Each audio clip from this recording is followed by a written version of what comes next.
Welcome to Inside the Music with your host, Andy Schwartman. Good morning, Andy. How are you? Good morning to you, Rick. How are you, buddy? Doing good. This is Monday, December 7th, but we're going to shoot a quick little mini episode here to post on YouTube for Tuesday, December 8th. Andy, you want to tell me about that date? Yes, December 8th, 1980. 1980 was a year that I was not around in, but however, December 8th, 1980 is the day in which we lost the late, great, or the awesome musician known as John Winston Lennon. He was murdered outside his New York apartment. He was only 40 years old, and he was murdered by a deranged fan whose name was Mark David Chapman. And that is what happened 40 years ago tomorrow. Can't believe it's been that long. Yeah, so the 40th anniversary of the assassination of John Lennon means that he's now been gone as many years as he was alive. Yes. Which is interesting. But what we decided, even though we should remind your viewers now that we still have to broadcast our part 3 of the Aerosmith episode, our recent episodes dedicated to the first 3 Aerosmith records. Part 3 featuring our good friend and frequent co-host Tony Kiefer. That will be posted on YouTube in probably a week or so.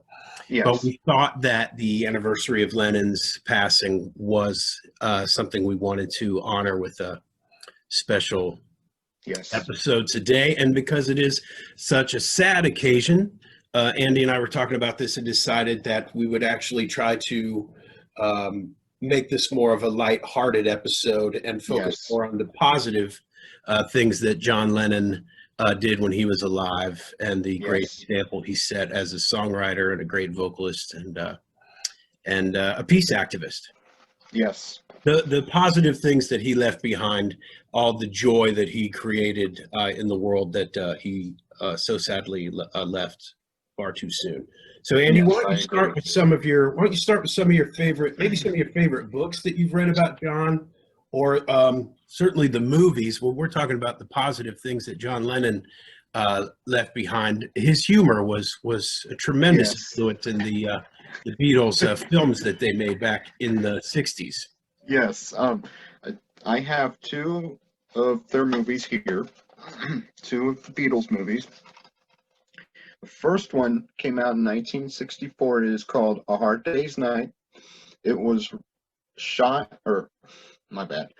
It was directed by an American filmmaker whose name is Richard Lester.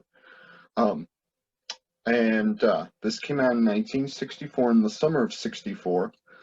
And I got an opportunity to see this in the theater at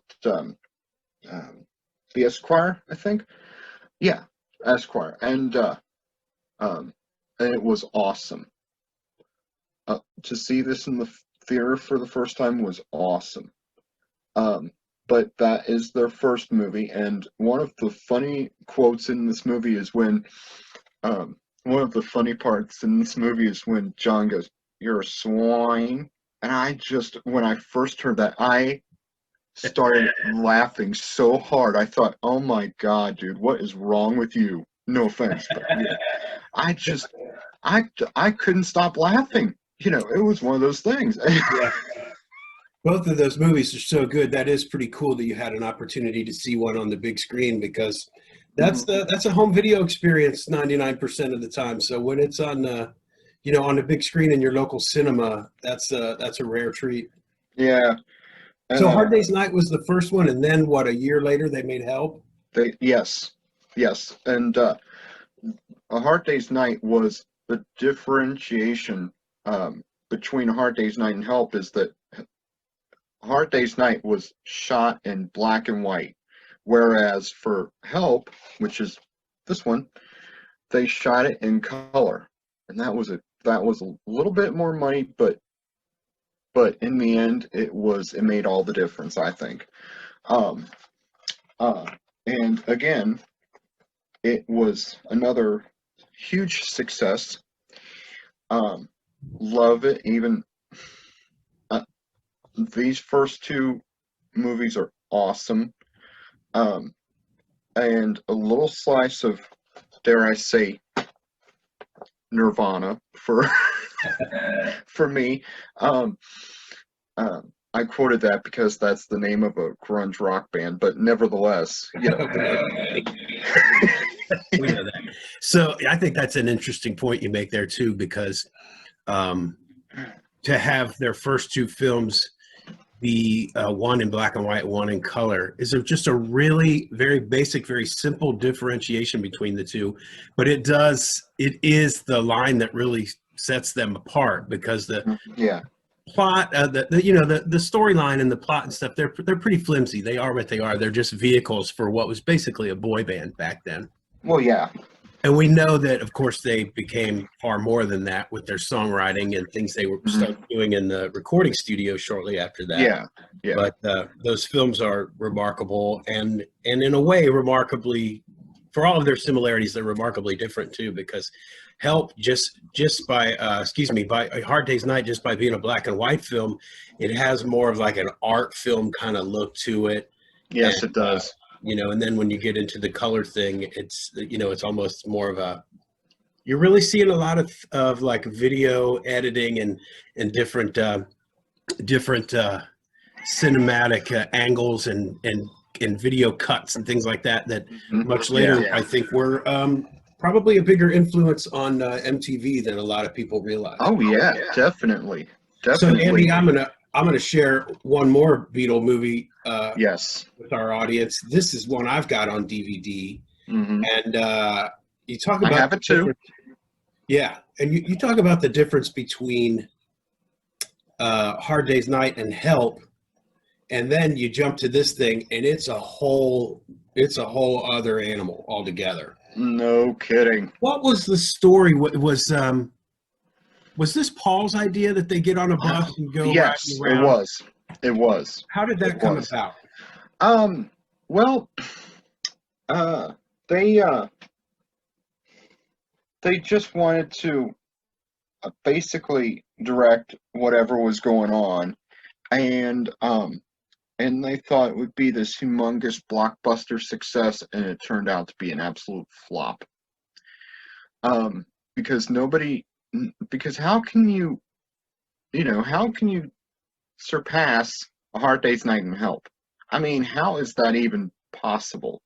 Yeah. I mean, let's just be real and call a spade here. Well, and this was Magical Mystery Tour was not released to the theaters, correct? It was like a BBC special. Yes, this is true. And in fact, it was broadcast. There's so much that's been written about the Beatles' history and all the like minutia, all the little details of Beatle trivia and all that stuff. Yes. So I could be foggy on some of the details. I could just be wrong about some of these details. But as I recall, some of the things I've read about Magical Mystery Tour, that it was broadcast one time on the BBC. Yes. You are right. It was widely panned. Most people thought it was just, most people were like, what the heck was that? Exactly. And then no one saw it again for years because there was no home video market. There was no thought given to any kind of prolonged ongoing life for that film. Like Hard Day's Night and Help, they probably ran in the theaters for months. Yeah. Magical Mystery Tour runs one time on TV. Yeah. And if you missed it, you missed it. And then years later, I think it only turned up, there was like, there would be like bootleg copies on VHS that were floating around until very recently when they, did an official DVD release of it, which is really nice. Yes. Paul does a full-length commentary track on there, and that's really yes, nice. He does. And again, you talk about John's humor being a tremendous contribution to their film work. He's got some moments in that are just, comedy gold. I mean, I, I, I mean, if if he were still alive, I think he would have been awesome for Saturday Night Live.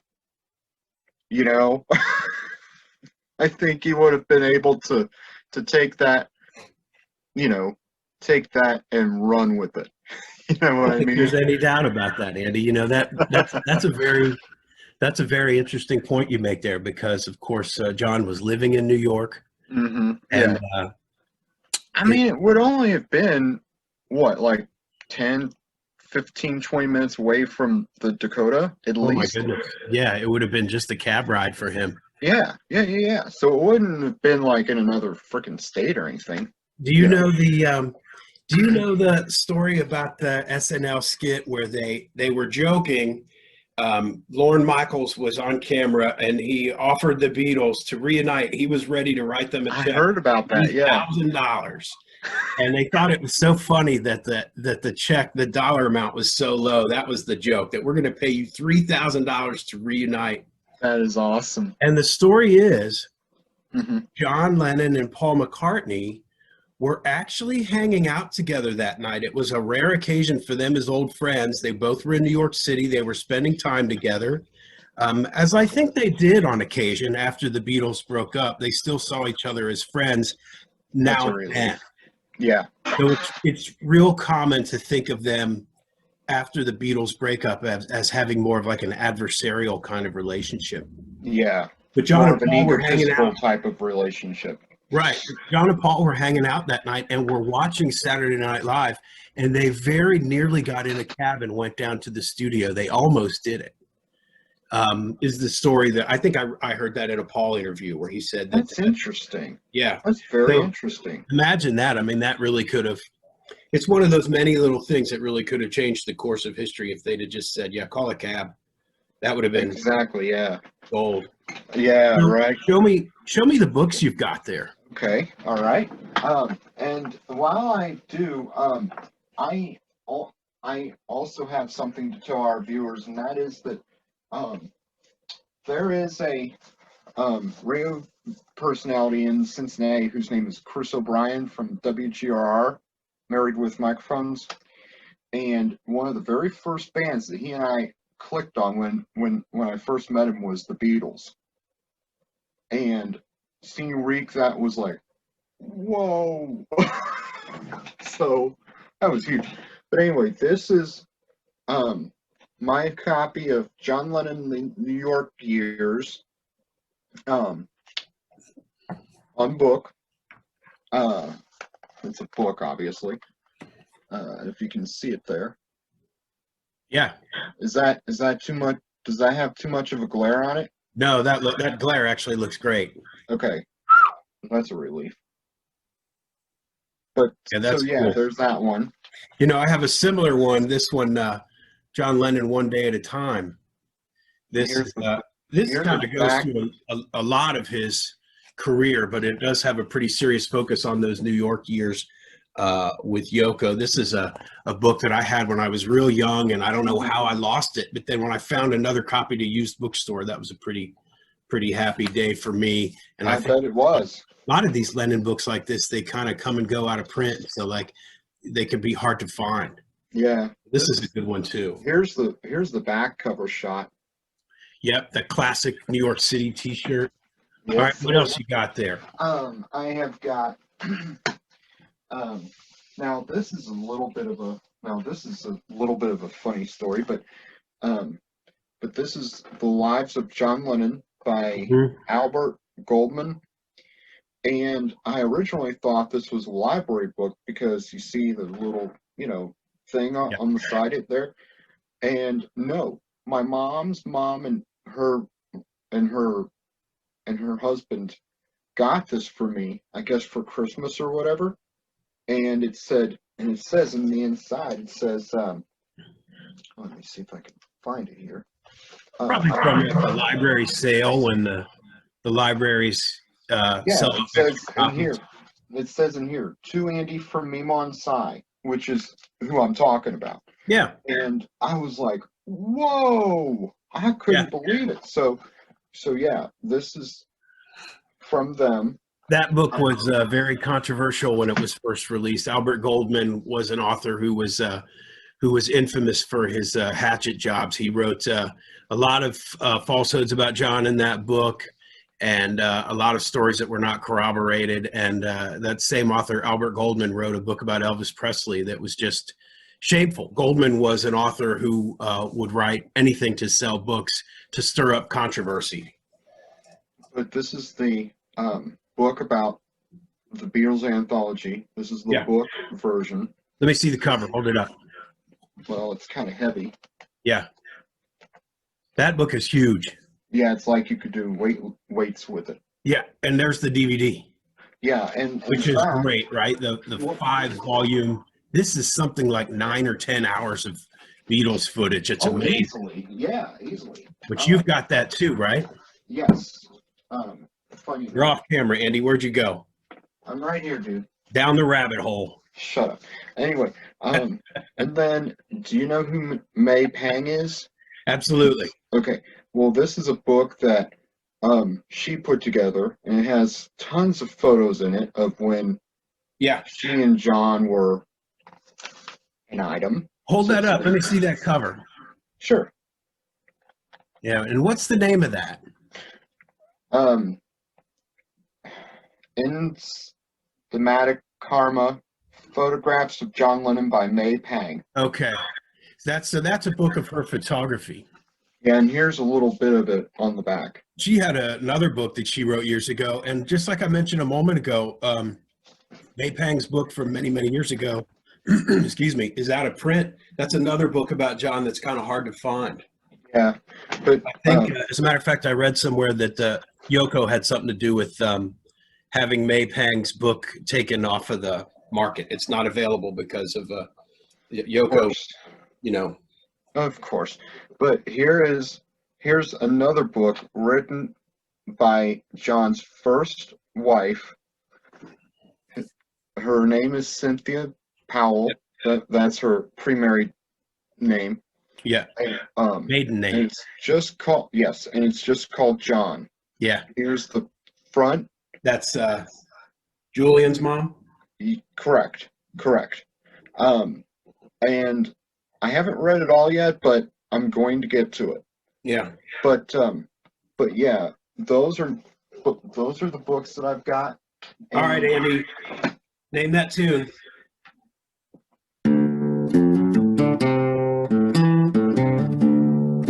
Paperback Writer. Incorrect, sir. Shoot. That's Day Tripper, son. I hear. My bad. I feel fine. Yeah, there you go. All right. I think that's all I know off the top of my head. Yeah. Quick little Beatles name that tune there. So why don't we wrap things up with a quick discussion of John Lennon as a peace activist? I think of John as a great, first thing you think of is the Beatles. You think of him as a great songwriter.